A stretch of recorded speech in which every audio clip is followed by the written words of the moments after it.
je travaillais dans un bureau d'avocat, puis je faisais de l'archivage qui était dû, archi-dû.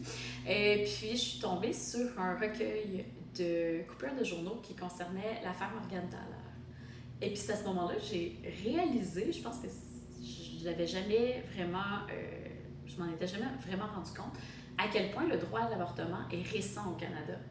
Moi, je suis née en 1982, ma mère n'aurait pas pu m'avorter, même si elle avait décidé qu'elle ne voulait pas d'enfant. Donc, moi, j'ai grandi avec ce droit-là, puis au fur et à mesure de mon travail dans ce bureau d'avocat-là, puis au fur et à mesure du fait que je portais de plus en plus d'attention à l'actualité, j'ai vu à quel point qu'en fait, le droit à l'avortement au Canada n'existe pas. Tout ce qu'on a, c'est une absence d'interdiction. Il est interdit de nous interdire d'avorter, puis c'est tout.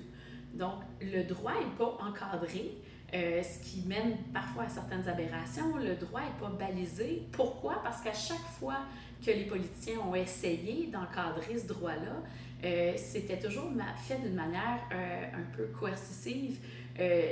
C'était jamais finalement le choix de la femme qui était mis de l'avant. Donc, j'ai décidé d'écrire une histoire qui un peu renversait cette question-là. Donc, dans mon histoire, mon criminel avorte des femmes de force. Puis à partir du moment où on le met comme ça, qu'elles sont forcées d'avorter, on le voit que c'est un crime. Donc, de la même façon, je trouve que ça permet de voir à quel point c'est le choix qui est prépondérant dans cette histoire-là. On ne devrait pas forcer les femmes à avorter, on ne devrait pas les forcer non plus à porter un enfant. Une grossesse, c'est pas quelque chose de banal. Je l'ai appris de première main. Ma première grossesse, elle a failli me tuer, tout simplement. Donc, le roman, c'est un roman policier, il y a de l'action, on suit une intrigue, mais c'est aussi pour moi un peu un cri du cœur, protéger notre liberté de choix.